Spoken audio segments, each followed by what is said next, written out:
Hey gang, there are so many important issues to discuss in today's political, cultural, and economic climate, and I can't discuss them all here. In fact, YouTube and big tech won't let me talk about it all here.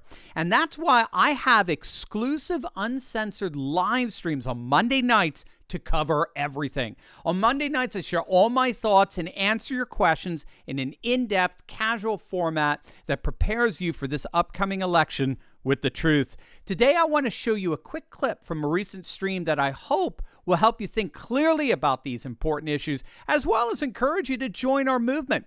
Join an upcoming exclusive live stream, and I'll answer your questions by clicking the link in the description below and joining our community of courageous patriots building a parallel economy. I look forward to seeing you over there. Joan Hampton says, what do you make of the warnings about the FEMA CDC pulsing tests this Wednesday or next Wednesday? Chatter is that it could release encapsulated pathogens or toxins. I wouldn't be surprised given even evil people involved in the vaxes, but it sounds outlandish. I've heard kind of talk about something like this too, but I'm not. Yeah, that's from Joan. I'm going to have to catch up with that, Joan. Yeah, anything FEMA and CDC, anything they push, I think we all are best. Our default disposition should be radically suspicious of it, because as we've seen, I mean, we've just been lied to so much. What is Weinstein's brother's name? So you've got Brett Weinstein, and then you have the other Weinstein, who I actually like better, to be honest with you. But he was on Rogan. He was on another podcast. What is it? Something Wisdom podcast. I have to write these down. I don't sit down and. But he was basically saying, what do you believe when you can't believe anything? What do you? We talk about this all the time. Tests for truth and the like, right? Like logical consistency, empirical adequacy, experiential relevance, and his point was, when all of this started via the CDC and the mass mandated Fauci, and so when all of this started, he was fully on board. He was fully on board because he was trained as a science. He was trained as a scientist in the cultural circles that these guys inhabit. And he said, as it began to unfold over the next few months, I was witnessing a horror unfold in front of me. I wasn't seeing scientists anymore. I was seeing technocrats, and technocrats are all about control. They are part of a managerial class. It doesn't matter if you're a scientist. You're part of a managerial class. You could be an entertainer. You can be an entrepreneur, right? A CEO, a politician. It doesn't matter. You're suddenly part of this mass conglomerate class that sees themselves as being above everyone else in terms of power and affluence. Olavo de Carvalho used to call the economic side of this wing the meta capitalists. So these would be the Zuckerbergs, these would be the Bill Gates. These are guys who are literally above the market. You guys, I mean, God bless Elon Musk. He would have been part of that, though. Like Trump, he's told the billionaire class he doesn't want to be a part of them anymore. He's had it with them. So his eyes have been opened as well. But back in the day, you guys all know, if you invest in Bitcoin, Elon Musk could write one cryptic tweet about Bitcoin, and that could cause it to triple in value or could cause it to drop. That's a meta capitalist. That's somebody who does not play the market. That's someone who is the market. They control the market. And so anyway, so this is all to say that I think what you're saying is right on, in the sense that you do not want to trust these people. These people are above the law. They are above any system of accountability. They create the laws, they create the rules, and they're always created to benefit their own power and affluence. But first, how many UFC fans do we have out there? We know that the one and only Donald Trump is a huge UFC fan, as are the fighters of him. But have you ever wondered what they do to manage their pain? Well, you don't have to, because a fellow patriot and good friend to this channel is precisely the one who provides relief to that pain, and he's here to do the same for you. You know, gang, as we age, aches and pains we think of are normal, but they don't have to be. And that's where the groundbreaking medical scientist Clint Winters comes in. You've seen Clint on Fox. You've seen him on this channel. He's a world-renowned health expert who's unveiled a natural pain reliever that's taking the world by storm. It's called CB2. It's the 100% drug-free way to get full-body pain relief without dangerous meds, and it's the official pain reliever for the fighters in the UFC. And the best news, CB2 has no documented side effects after years of private testing. It's absolutely the future of relief. So whatever you do, make sure to click on that link below and check out Clint's amazingly informative report on how CB2 is changing lives by providing safe and powerful relief at a fraction of the cost of pain pills. Click on that link below right now. All right. Well, Caleb Brock wants to know if you know of any good news aggregators for local news that is nationalist populist. I only have news source affiliated with the big legacy media. It is, Caleb, you and I, great minds think alike. I was just researching that, not last week and the weekend before.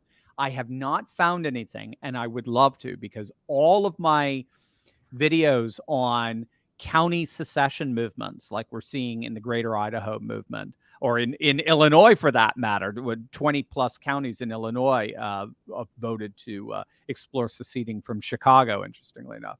All the research I've done on patriot movements and patriot militias, and so those are all coming from county news and local news.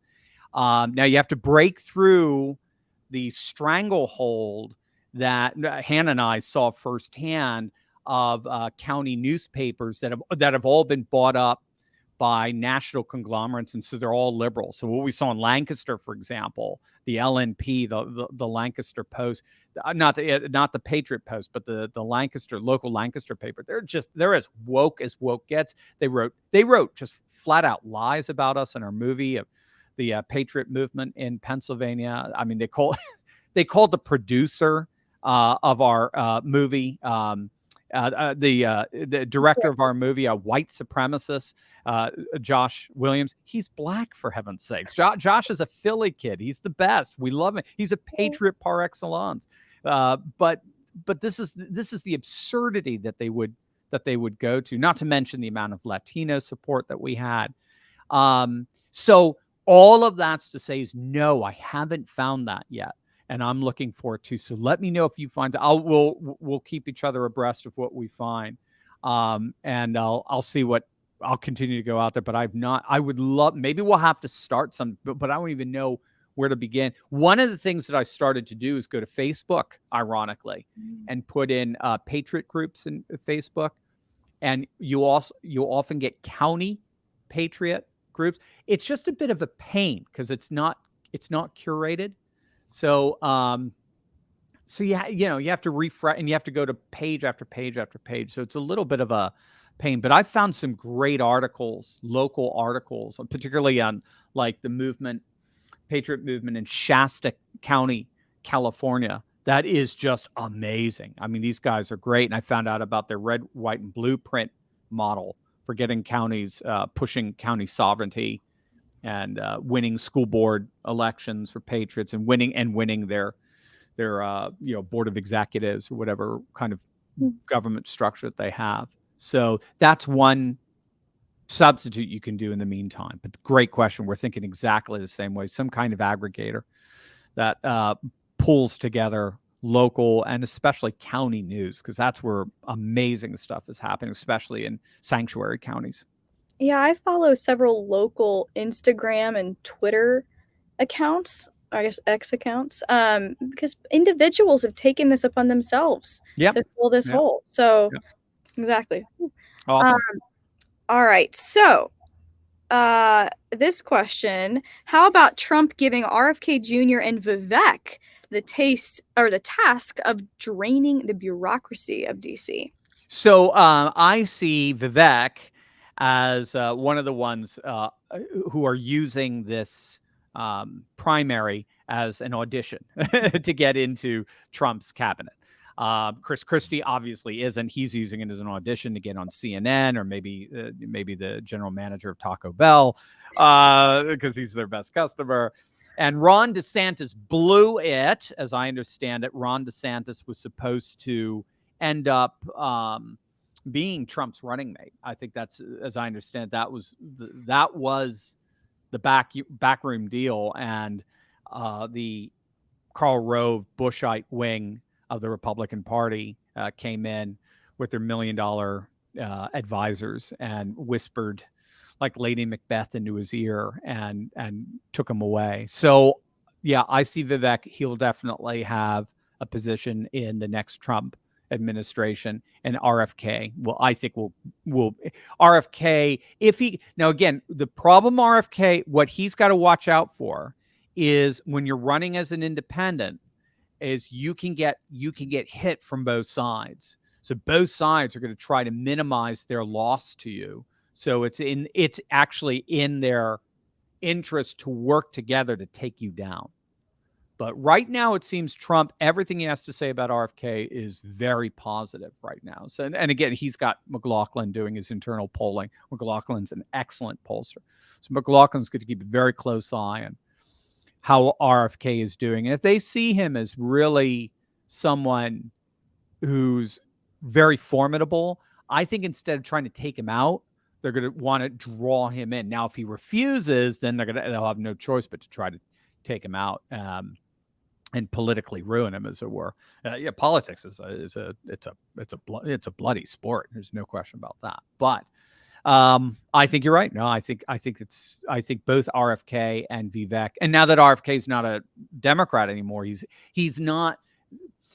He would always get pushed in a corner. Look, I like Trump, but I'm running against him. I'm running against him as a Democrat. I have no intention of being part of a Trump ticket, and no, blah blah blah. Now he doesn't have to say that anymore. He had to say that if he's running as a Democrat. He doesn't have to say that as an independent. He has a lot more flexibility. So we'll keep an eye on how RFK and the RFK team and the Trump team interact, and that'll tell us what his role will be with Trump. Did you watch the most recent debate, Steve? I watched clips. I can't sit. To me, they're just such jokes. And I said that much the next day. I watched Trump's speech that he gave to the union, the auto workers, which is historic. No Republican prior to Trump would ever have done that. George W. Bush was radically anti-union. Mitt Romney was radically anti-union.